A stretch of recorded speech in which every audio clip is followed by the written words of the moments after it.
আওয়ামী লীগ পন্থীরা অনেক বেশি উল্লসিত এবং তারা অনেক বেশি মনে করছেন যে এই বিজেপি ভারতীয় জনতা পার্টি জয়ী হওয়াটা এটা ভবিষ্যতে কোনো না কোনোভাবে আওয়ামী লীগের জন্য দরজা খুলে গেলে যেতে পারে।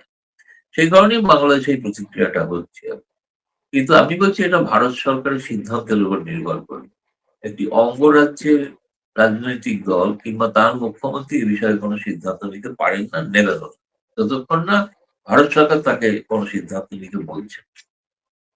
জি, একদম শেষ একটা প্রশ্ন, সেটি হচ্ছে বহুল আলোচিত আরেকটি তিস্তা চুক্তি নিয়ে অনেকে বলার চেষ্টা করছিলেন যে মমতা ব্যানার্জি যেহেতু এই তিস্তার বাধা ছিলেন, এখন এই বিজেপি সরকার সেটি বাস্তবায়ন করবে কিনা তিস্তার জায়গায়, সেই জায়গাটা আপনার কাছে কি মনে হয় যে এই তিস্তা চুক্তির ক্ষেত্রে কোনো অগ্রগতি হতে পারে কিনা, বা নাকি ভিন্ন কোনো দিকে যেতে পারে? যেহেতু আওয়ামী লীগ সরকার নেই, আবার শুভেন্দু অধিকারী যেহেতু আওয়ামী লীগের প্রতি তার একটা সফটনেস আছে, ফলে যেহেতু আওয়ামী লীগ নেই, তিস্তার ক্ষেত্রে তিনিও মমতার মতোই অবস্থানে যাবেন, থাকবেন কিনা? না, এটা তো মমতার সঙ্গে তার একটা পার্থক্য আছে। পার্থক্য হচ্ছে মমতা একটা ভিন্ন রাজনৈতিক দলের মুখ্যমন্ত্রী। আর শুভেন্দু অধিকারী হচ্ছেন ভারত সরকার যে দলটি শাসন করছে সেই ভারতীয় জনতা পার্টির তিনি একজন নেতা, বা আপনি বলতে পারেন তার অনুগত সৈনিক।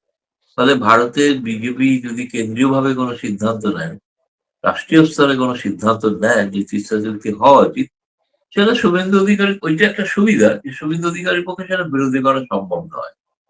কিন্তু বর্তমান পরিস্থিতিটা বদলে গেছে। বদলে গেছে এই অর্থে যে পররাষ্ট্রমন্ত্রী খলিলুর রহমান ঘুরে যাওয়ার পরেও আমরা দেখলাম যে সেখানে পররাষ্ট্রমন্ত্রী খলিলুর রহমান তিনি চীনে যাচ্ছেন, গিয়ে সেখানে তিস্তা উপত্যকা উন্নয়নের যে প্রকল্প সেটা তিনি চীনকে প্রস্তাব দিচ্ছেন তারা যাতে এটা উন্নয়ন করে। আর যে প্রস্তাবটা ভারতের পররাষ্ট্র সচিব বিক্রম মিশ্রি আপনাদের বাংলাদেশের সব যে দিল্লি সফররত সাংবাদিকদের বলেছেন যে আমাদের তো একটা প্রস্তাব দেওয়াই আছে বাংলাদেশ সরকার। মানে তারা যদি এখন কোনো সিদ্ধান্ত না নেন, তারা যদি সার্বভৌম একটা দেশ, তারা তাদের মতো সিদ্ধান্ত নিলেন যে তারা চীনকে দেবেন প্রকল্পটা। আর আপনি হয়তো জানেন যে ওই এলাকাটা অত্যন্ত স্পর্শকাতর ভারতের জন্য। ফলে এটা ভারতকে একটা উদ্বেগের মধ্যে ফেলেছে। এই প্রকল্পটা যদি চীন পায়, তাহলে আপনি নিশ্চিত থাকুন যে তিস্তা চুক্তি শুধু চাক বা না চাক হবে না। শুভেন্দু অধিকারীকে কেন মোদী সরকার বা আপনাদের প্রধানমন্ত্রী নরেন্দ্র মোদী তাকেই কেন বেছে নিলেন? আমরা শুনছিলাম যে আরো কয়েকজন মুখ্যমন্ত্রী হওয়ার তালিকায় আছেন, তাকে কেন চুজ করলেন? আপনার বিশ্লেষণ কি? দেখুন, পশ্চিমবঙ্গে আহ কখনোই বিজেপি বা ভারতীয় জনতা পার্টি কোনো ক্ষমতার কোনো কাছাকাছি পৌঁছাতে পারেনি। কিন্তু শুভেন্দু অধিকারী যখন 2019 সালে তৃণমূল কংগ্রেস থেকে বেরিয়ে এসে ভারতীয় জনতা পার্টি যোগ দিলেন, সেই সময় একটা ধারণা হয়েছিল যে বিজেপি ভারতীয় জনতা পার্টি পশ্চিমবঙ্গে তৃণমূল কংগ্রেসকে সরাতে পারবে, কিন্তু সেটা পারেনি। 2021 সালেও পারেনি, কিন্তু 2021 সালে বিজেপির সংখ্যা বিধানসভায় 3 থেকে 77 হয়েছিল। তার পরবর্তী সময়ে শুভেন্দু অধিকারী লাগাতার, মানে মমতা বন্দ্যোপাধ্যায়ের বিরোধী প্রায় একটা জেহাদ চালিয়েছেন। এক, দুই হচ্ছে তিনি ভারতীয় জনতা পার্টির যেটা হিন্দুত্ববাদী আদর্শ সেটা সগর্বে সজোরে বলার চেষ্টা করেছেন, বলেছেন, যেটা সবাই ইলেকশন ক্যাম্পেইনের সময় শুনেছে। কারণ পশ্চিমবঙ্গে যে বরাবরই ধারণা ছিল যে 70% যে হিন্দু সেটা কখনোই হিন্দু ভোটটা একত্রিত হতো না, সুসংহত হতো না। এটা সুসংহত করার কাজে শুভেন্দু অধিকারীর একটা বড় ভূমিকা। প্রথমত তিনি গতবার, এর আগের বার নন্দীগ্রামে তিনি মুখ্যমন্ত্রীকে মমতা বন্দ্যোপাধ্যায়কে পরাস্ত করেছিলেন।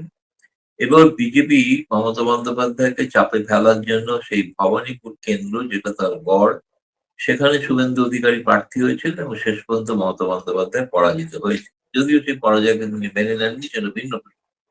ফলে ভারতীয় জনতা পার্টির দিক থেকে এমন একজন রাজনৈতিক নেতা যিনি পরপর দুবার এবং দুটি কেন্দ্র থেকেই তৃণমূল কংগ্রেসকে পরাস্ত করছেন, এবং মুখ্যমন্ত্রীকে যিনি বর্তমানে রাজ্যের মুখ্যমন্ত্রী তাকে হারাচ্ছেন, ফলে স্বাভাবিকভাবেই অন্য নেতার তুলনায় তার মুখ্যমন্ত্রী হওয়ার পদের দাবিটা অনেক বেশি জোরালো। সেই কারণেই তার এই দাবিকে কিছুটা সম্মান জানানো, এবং একইভাবে আমরা জানি যে ক্রমাগত বিজেপি, ভারতীয় জনতা পার্টির শুভেন্দু অধিকারী মুখ্যমন্ত্রী হবেন না এমন ঘোষণা করেননি, কিন্তু মুখ্যমন্ত্রী হবেন এটাও বলেননি, কিন্তু গোটা প্রচারটাই পশ্চিমবাংলায় কিন্তু ছিল মমতা বনাম শুভেন্দু। ফলে শুভেন্দু একটা স্বাভাবিক মুখ হয়ে উঠেছিল। এটা ঘটনা, বিজেপিতে আরো অনেক নেতা আছেন পশ্চিমবঙ্গে, বিশেষ করে দিলীপ ঘোষ, রাজ্য সভাপতি শ্রমিক ভট্টাচার্য। তিনি কিন্তু এই মুহূর্তে পার্লামেন্টের সাংসদ। ফলে তাকে বিধানসভায় আসতে গেলে আবার নির্বাচিত হয়ে আসতে হবে। দিলীপ ঘোষ নির্বাচিত হয়েছেন ঠিকই, কিন্তু যেহেতু দিলীপ ঘোষ সম্পর্কে প্রথম দিকে একটু ভারতীয় জনতা পার্টি দ্বিধা ছিল, যদিও এবারে নির্বাচনে প্রতিদ্বন্দ্বিতা করতে দিয়েছেন, তিনি জয়ী হয়েছেন, সম্ভবত তাকে উপমুখ্যমন্ত্রী করা হতে পারে।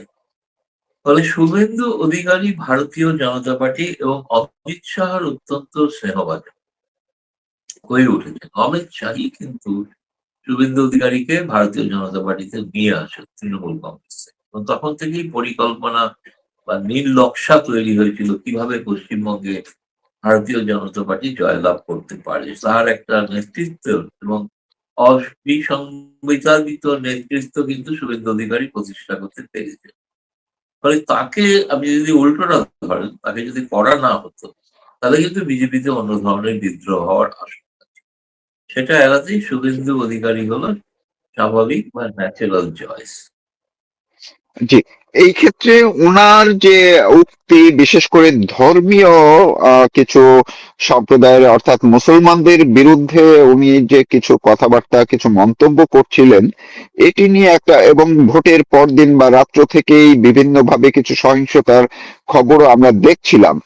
এতে করে অনেকের মধ্যে এক ধরনের একটা ধারণা যে উনি কি এক ধরনের সংখ্যালঘু, ভারতের সংখ্যালঘু সম্প্রদায়ের বিদ্বেষী হয়ে উঠছেন কিনা, এটি কি প্রতিক্রিয়া হতে পারে? আপনার কাছে কি মনে হয় যে উনি এখন কি সেই আগের অবস্থানেই থাকবেন, নাকি পরিবর্তন হতে পারে ওনার মনোভাবের, ওই অন্তত পক্ষে মুসলমান ইস্যুতে, ভারতীয় বা পশ্চিম বাংলার মুসলমানদের বিষয়? দেখুন, এটা ঘটনা যে ভারতীয় জনতা পার্টি দিল্লিতেও তারা যে প্রতিদ্বন্দ্বিতা করছেন, তাদের কোনো প্রার্থী, পার্লামেন্টে কোনো মুসলিম প্রার্থী নেই, এবং পশ্চিমবঙ্গের ক্ষেত্রে নির্বাচনে তারা একজনও মুসলিম প্রার্থী দেননি। অথচ মুসলিম সেখানে 30% প্রায়, 27 থেকে 30%। ফলে বিজেপি এটা ভোটের রণনীতি হিসাবে হিন্দু ভোটকে কনসোলিডেট করার জন্য এই উগ্র মুসলিম বিরোধী প্রচার করেছে। এটা ঘটনা, সত্য কথা।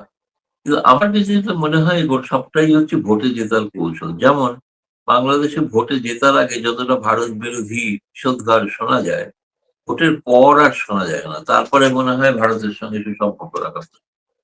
তা আমার নিজেরও ধারণা তাই, এবং আপনি যদি দেখেন শুভেন্দু অধিকার, আপনার সঙ্গে আমি বাংলাদেশের সঙ্গে একটা তুলনা করি। বাংলাদেশের 4 থেকে 8ই আগস্ট, যতক্ষণ পর্যন্ত জি, অন্তর্বর্তী সরকার দায়িত্ব গ্রহণ করেনি, সেই সময়টার চিত্রগুলো যদি আপনি দেখেন, একটা প্রায় অসম্ভব লুটতরাজ, ভাঙচুর, অগ্নিসংযোগ, বঙ্গবন্ধুর বাড়ির উপরে আক্রমণ ইত্যাদি ইত্যাদি ঘটে গিয়েছিল।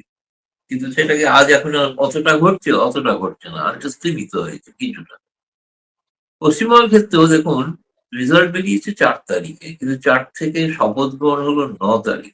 এই যে মাঝখানে একটা সরকারবিহীন অবস্থা, এই অবস্থাতে যে যা পেরেছে প্রতিশোধ নেওয়ার একটা চেষ্টা করেছে। এটা স্বাভাবিকভাবে পশ্চিমবঙ্গে 15 বছর দীর্ঘ তৃণমূল শাসনে সমস্ত বিরোধী দলের সমর্থকরা যে সুখে স্বাচ্ছন্দ্যে ছিলেন এরকম নয়। ফলে তাদের একটা প্রতিশোধ নেওয়ার একটা আকাঙ্ক্ষা তীব্র হয়ে ওঠে। এমনকি সেটা করতে গিয়ে অতি উৎসাহে লেনিনের মূর্তিও ভেঙে ফেলেছে। মানে বেচারা বামপন্থীদের এরকম কোনো শক্তিই নেই পশ্চিমবঙ্গে, মাত্র একজন বিধায়ক জিতে 293 এর মধ্যে। কিন্তু সেখানে লেনিনের মূর্তিও আক্রমণ হচ্ছে, মানে লেনিনকেও মনে হচ্ছে একটা কিছু, মানে জানি না তারা কি মুসলমান বিভাগে হেরেছেন কিনা আমি জানি না লেনিনকে। কিন্তু পয়েন্ট হচ্ছে যে সেটার পর আজ যখন মুখ্যমন্ত্রী যিনি দায়িত্ব নিলেন, এরপরে সন্ধ্যেবেলায় কিন্তু শুভেন্দু অধিকারী বলেছেন যে আমি এখন মুখ্যমন্ত্রী। তাহলে আমি এখন কোনো মন্তব্য ভোটের সময় যা করেছি আর করছি না। স্বাভাবিক, কারণ ভারতের দিক থেকেও তো বাংলাদেশ একটা স্পর্শকাতর জায়গা, যেখানে প্রতিক্রিয়া হবে এটা ভেবে ভারত সরকারও নিশ্চয়ই তার প্রতি তার কোনো নির্দেশ আছে হয়তো যে এখন কিছুদিন অপেক্ষা করা দরকার। দেখা যাক ভারত বাংলাদেশ সম্পর্কটা কি পর্যায়ে যায়। ভারতের নির্বাচনের পর আমার ধারণা, কিন্তু অনেক সময় কি হয় জানেন তো? এই এটাই দুর্ভাগ্যের বিষয়, যেটা বাংলাদেশের ক্ষেত্রেও ঘটেছে, এটা এখানেও ঘটছে বা ঘটতেও পারে ভবিষ্যতে। সেটা হচ্ছে আপনি যখন মানে বাঘের পিঠে চড়েন না, তখন বাঘ তো সবসময় আপনার কথা শুনবে তা তো না। সে বাঘটা তো নিজেকেই তাকেই খেয়ে ফেলে যে তার পিঠে চড়ে। ফলে এই ধরনের ঘটনা, এই ধরনের যারা মানে বলা যায় যে উদ্ধত, দুর্বিনীত বা উচ্ছৃঙ্খল যে জনতা, সেই জনতাকে নিয়ন্ত্রণ করাটাও একটা বড় দায়িত্ব। আশা করি বিজেপি সুশৃঙ্খল একটি দল, ফলে চেষ্টা করবে। এখন আমি এ ব্যাপারে কোনো সুনির্দিষ্ট আপনাকে বলছি না যে হ্যাঁ, সবটাই নিয়ন্ত্রিত হয়ে যাবে। কিছু নিয়ন্ত্রিত হবে না এমন কথাও বলছি না। আপাতভাবে যেটা দেখেছেন তার তুলনায় পরিস্থিতি একটু ধীরে, ধীরে স্বাভাবিক হওয়ার তোর সম্ভাবনা আছে, এই কারণে কারণ পশ্চিমবঙ্গের মানুষের একটা ব্যাপক আকাঙ্ক্ষা যে তৃণমূল কংগ্রেস আমলে যদি কোনো উন্নতি না হয়ে থাকে, তাহলে সেটা ভারতীয় জনতা পার্টি সবার কাছ থেকে আশা করছেন একটাই কারণে, যে দিল্লিতে যে সরকার, সেই সরকারের প্রতিনিধি পশ্চিমবঙ্গে। ফলে এই সময় তারা বলতে পারবে না যে পশ্চিমবঙ্গে আমরা কোনো উন্নতি করি। তাদের উন্নতি করার একটা দায় আছে মানুষের। তা না হলে কিন্তু আগামী দিনে লোকসভা ভোট আসছে, তখন কিন্তু বিপরীত ফল হতে পারে। ফলে সেই কারণে তাদের একটা কিছু করে দেখাতে হবে, যাতে মানুষের সমর্থনকে, তারা যেটা পেয়েছেন বিপুল সমর্থন, সেটাকে বজায় রাখতে পারে। কোন যদি জি শান্তি শৃঙ্খলা ব্যাহত হয়, সেক্ষেত্রে কিন্তু সেখানে কোনো নতুন উদ্যোগ বা লগ্নি হওয়া সম্ভব নয়। ফলে ব্যবসায়িক পরিস্থিতি স্বাভাবিক করতে গেলে আইন শৃঙ্খলা পরিস্থিতি স্বাভাবিক করা দরকার। জি আমি এইবার একটু আসতে চাই যে এই শুভেন্দু অধিকারীকে নিয়ে পশ্চিম বাংলায় যা কৌতূহল, উদ্বেগ, উৎকণ্ঠা কিংবা বিস্ময় যত কিছু থাকুক, এগুলো ছাপিয়ে যেন পাশের দেশে বাংলাদেশে ওনাকে নিয়ে বাড়তি একটা কৌতূহল, একইভাবে অংশবিশেষে উৎকণ্ঠা, উদ্বেগ সবকিছুই ছিল। তো আজকে যে এখন তিনি মুখ্যমন্ত্রী হয়ে গেলেন, এর প্রভাবে তিনি যেমন শেখ হাসিনাকে নিয়ে ভোটের আগে যে কথাগুলো বলেছেন, এবং এটি নিয়ে একটা বাংলাদেশে আওয়ামী লীগ বিরোধী যে অংশটি তাদের মধ্যে এক ধরনের প্রতিক্রিয়া, আবার আওয়ামী লীগ মুক্তিযুদ্ধের পক্ষের যারা তাদের ভিতরে এক ধরনের প্রতিক্রিয়া, মুখ্যমন্ত্রী দায়িত্ব নেওয়ার পরে বাংলাদেশের ক্ষেত্রে এর প্রভাব কি হতে পারে আপনার, এইটা একটু কিভাবে ব্যাখ্যা করবেন আর কি? দেখুন, শুভেন্দু অধিকারী স্পষ্ট ভাষায় শেখ হাসিনার প্রতি তার সমর্থনের কথা বলেছেন, এবং তিনি এটাও বুঝিয়েছিলেন যে তিনি চান যে, অর্থাৎ শেখ হাসিনাকে দিয়ে বাংলাদেশের ওপর একটা চাপ তৈরি করা, যেটা স্বাভাবিকভাবে যেটা প্রতিক্রিয়াটা হয়েছে, এই প্রতিক্রিয়াটা অস্বাভাবিক না। এই প্রতিক্রিয়াটা হয়তো চাওয়া হচ্ছিল এখান থেকে। সেটা শুভেন্দুর মাধ্যমে করা হয়েছে, একটা চাপে ফেলা বর্তমান সরকার। কিন্তু শুভেন্দু অধিকারী চাইলেই তো শেখ হাসিনাকে প্রত্যাবর্তন করাতে পারবে না। এটা ভারত সরকার যতক্ষণ না, এই নীতিটা তো ভারত সরকার সিদ্ধান্ত নেবে। কিন্তু এটা ঘটনা, যেটা না বলে কোনো উপায় নেই, যেটা হচ্ছে যে ধরুন শেখ হাসিনা আওয়ামী লীগের সভাপতি হিসেবে শুভেন্দু অধিকারীকে অভিনন্দন জানিয়ে বার্তা দিয়েছে। আমি এখনো বিএনপি থেকে কোনো বার্তা পাইনি, দেখিনি, জানি না হয়েছে কিনা। শেখ হাসিনা একটা এর আগে কিন্তু একটি অঙ্গরাজ্যের প্রধানমন্ত্রী হওয়ার পর শেখ হাসিনা মমতা বন্দ্যোপাধ্যায়কেও অভিনন্দন জানিয়েছে। মিষ্টি, সন্দেশ, শাড়ি সব পাঠিয়েছে। এমনকি তারেক রহমান জেতার পরেও কিন্তু মমতা বন্দ্যোপাধ্যায় তারেক রহমানকে শুভেচ্ছা পাঠিয়েছে, এবং সেই ফুল, সন্দেশ ইত্যাদি সবই পাঠিয়েছে। এখন শুভেন্দু অধিকারী জিতে যাওয়াতে সেটা কিন্তু এখনো বিএনপির থেকে কোনো প্রতিক্রিয়া আমরা দেখিনি। ফলে একটা পরিষ্কার রাজনৈতিক লাইনে বিভাজন দেখতে পাচ্ছি। মনে হচ্ছে যেন পশ্চিমবঙ্গের বিজেপি শেখ হাসিনার পক্ষে, বিএনপি হয়তো নয়। কিন্তু আমি যেটা জানি যে আজকে এমনকি এই আজকে শপথ গ্রহণ অনুষ্ঠানে ছোটখাটো স্তরে বাংলাদেশেরও প্রচুর আওয়ামী লীগপন্থী বুদ্ধিজীবী, তারা কিন্তু আমন্ত্রিত ছিল শপথ গ্রহণ অনুষ্ঠানে। আমি বিএনপির বড় কেউ আমন্ত্রিত এরকম কাউকে দেখিনি। একজনকে আমি জানি বা চিনি, সবই কিন্তু ছোট, ছোট তৃণমূল স্তরের কর্মী। খুব বড় মাপের নেতা কেউই মানে ছিলেন না। কিন্তু তারা সগর্বে ফেসবুকে ঘোষণা করেছেন। তার মধ্যে একজন আওয়ামী লীগ ছিলেন, করতেন, কিন্তু তারেক রহমান জেতার পর থেকে আবার বিএনপি হয়ে গেছে। তো তাকেও ওখানে দেখলাম, সেও কলকাতার বিজেপির খুব ঘনিষ্ঠ। এখন আওয়ামী লীগও ঘনিষ্ঠ, বিএনপির একজনকেই পেয়েছি, সেও বিজেপির ঘনিষ্ঠ। আবার আত্মীয়তাও আছে বলছেন। বনগাঁর বিধায়ক যিনি হয়েছেন।